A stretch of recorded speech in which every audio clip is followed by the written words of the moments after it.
Hey, got VIP gang, and welcome back to the VIP Lounge. If you're a returning subscriber or part of my VIP squad, make sure to like this video, comment down below with the red rose emoji so that I know you are my ride or die.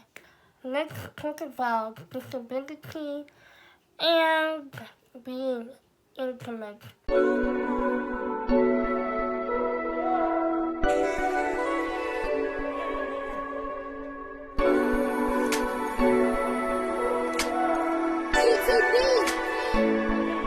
It's too much.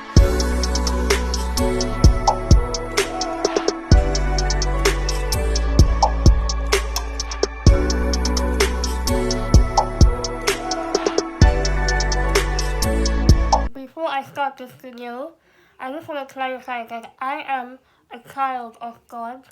Therefore, I am not telling people to go and do things that God only allows in the confinement of marriage.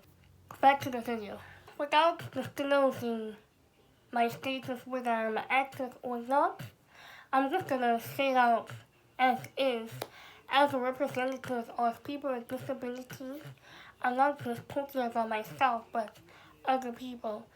And we're just trying to dispel this misconception that has been going around for a very long time. People with disabilities are just like non-disabled people. We have feelings, we think about it, we feel things, and some of us are actually active, yeah.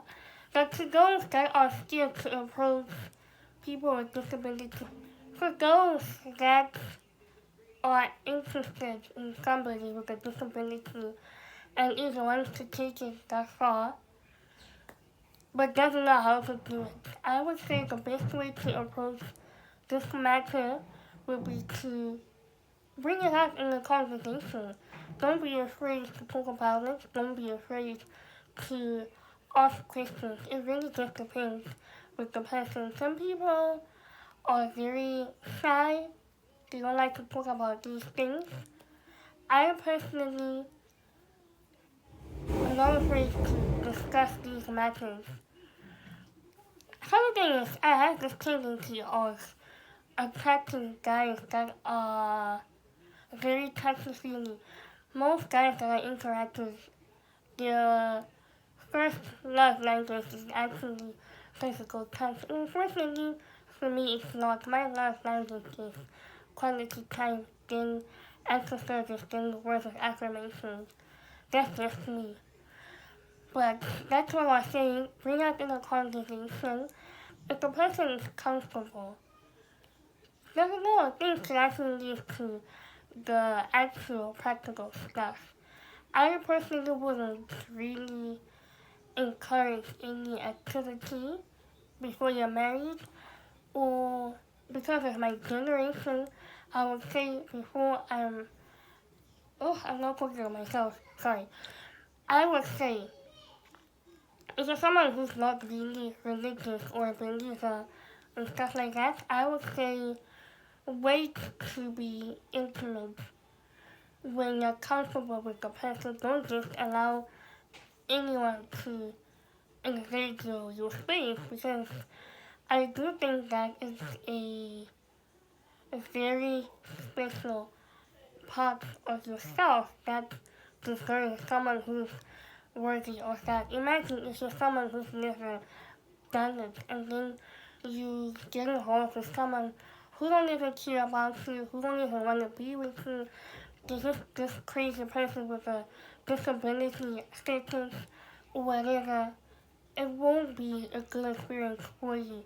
Remember, this is an act that is not just physical, but it's a spiritual exchange.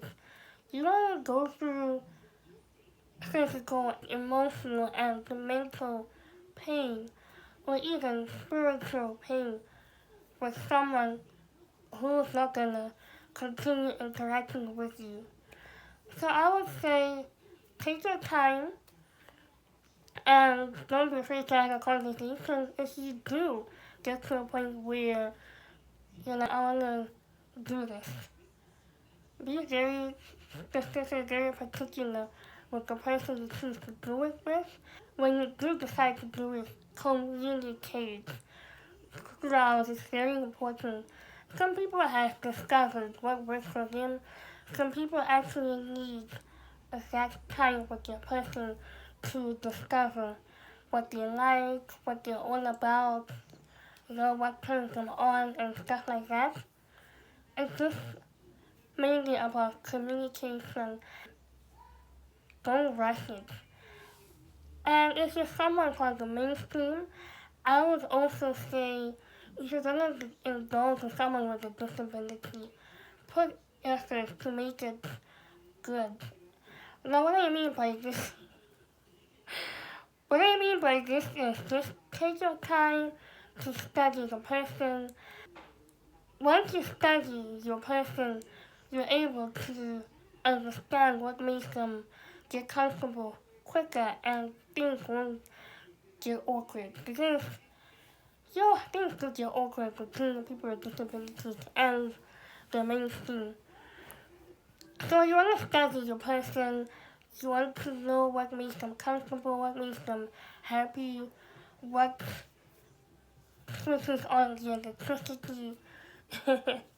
You just want to do your research, make it special, be romantic. Like I said, it has to be good because people with disabilities need to feel that there's something, there's a connection, and this is not just, a hit and run situation, 30 minutes of fun. It's something that is really, I was about to say serious, something that is really important.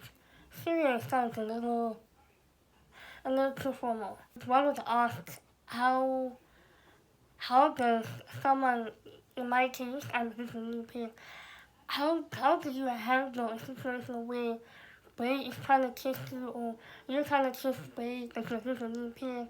It happens, guys. It really happens. I'm honestly not afraid to. I think I'm gonna expose myself, but anywho, I'm just being genuine. I personally don't mind. I understand that I'm a visually impaired. And that's just part of my life.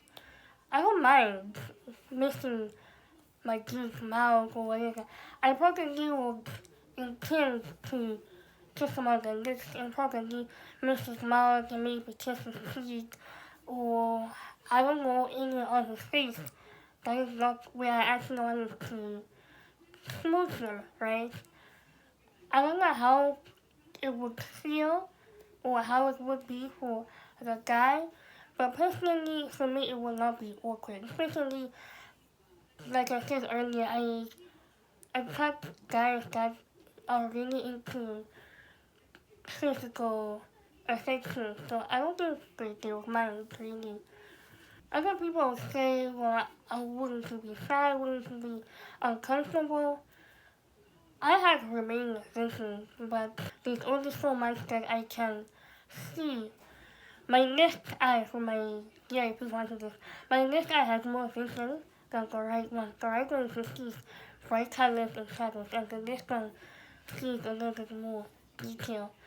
But what I'm trying to say is my left eye cannot focus on a lot of things.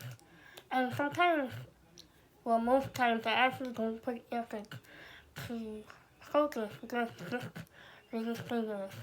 So it will just be like uh, doing the deed with the light out, literally. If we think about it, if we look at it that way, it would just be like how you, with perfect vision, would do it in the dark or blindfolded or something like that. Okay, I'm getting too personal here, but this is basically it. I hope you guys enjoyed this video. If you did, comment down below. If you have any questions, put them down in the comments also. And let me know if you want me to actually go really deep with this topic. I don't want to get too deep because I'm not trying to encourage people to do what is not supposed to be done when the time is not yet. right. I have people from church watching me. I have younger viewers watching me, so I cannot get into too much detail. I love you guys deep, and I'll see you guys next time. Bye.